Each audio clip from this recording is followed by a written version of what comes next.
Many of us may feel uneasy or nervous about performing our speeches. Well, you're not alone, and there's a specific name for that fear. Glossophobia is the phobia of public speaking. I examined this phobia and the effects that it has on the people who suffer from it. HX benefit health information tells us that it is derived from the Greek words glossa and phobos. Glossa translates to tongue, and phobos translates to fear, creating the word glossophobia. People who suffer from glossophobia are extremely frightened from having all eyes on them and having to produce the words.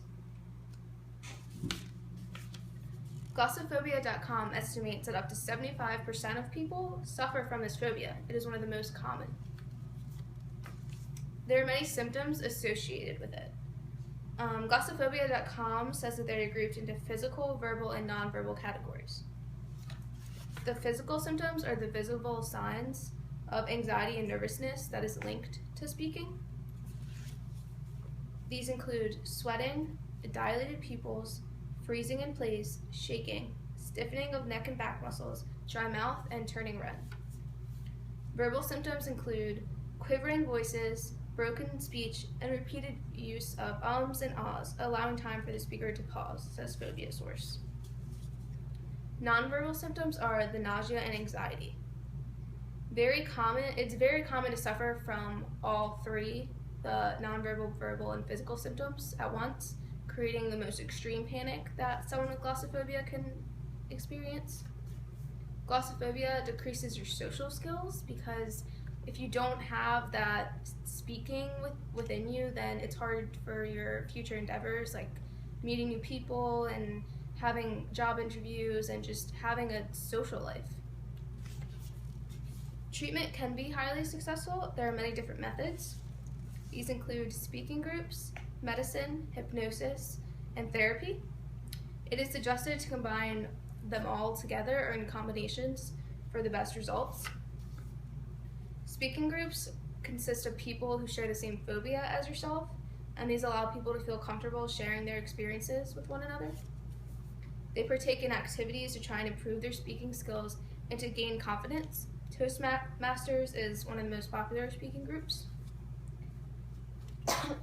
Therapy and consulting with a counselor are also beneficial. They can listen and suggest different methods to calm you down when you're having a panic situation. They can help you realize that you can speak and that it's all in your mind. If you give yourself a couple methods to calm down, then you can go through with it.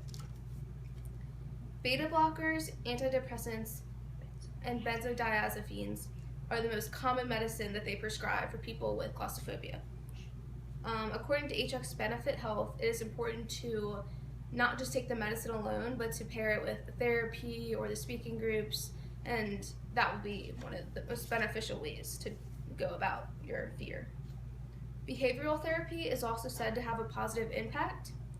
HX Benefit Health describes it as replacing thoughts that promote fear and anxiety with relaxing and happy thoughts. After time, when the person thinks of negative thoughts, his or her brain will automatically switch over to the positive thoughts. All kinds of people suffer from glossophobia, even people we would not expect. According to the Huffington Post, Adele, Hayden Panettiere, Barbra Streisand, Mandy Moore, and Megan Fox all suffer from glossophobia. But through the use of the therapy and the medicine and the support of their family and friends, they've been able to gain the upper hand on their disorder.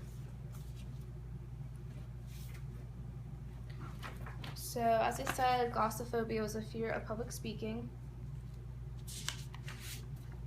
The most common symptoms were the sweating of the face and palms, nausea, broken speech, use of ums and ahs, dry mouth, shaking, and the panic and anxiety that is linked to the glossophobia.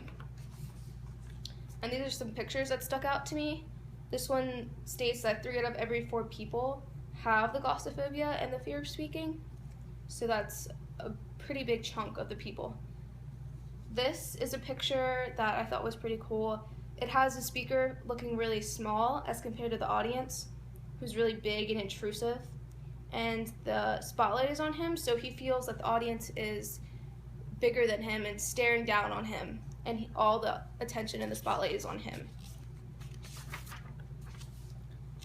And then the treatment was the therapy, the speaking groups, the hypnosis, and the medication, and these are all pictures of that. It is important to not let the glossophobia take over your life and to learn how to take control over it. I was shocked to find out that multiple popular celebrities struggle with glossophobia because performing and being in front of people is such a big part of their lifestyle and their job. But they treated it and are now able to live their dreams without being held back by their glossophobia. And then these are the pictures of the celebrities that I found that had it. It had Adele, Hayden Panettiere, Megan Fox, Barbra Streisand, and Mandy Moore. So thank you guys for helping me overcome my glossophobia.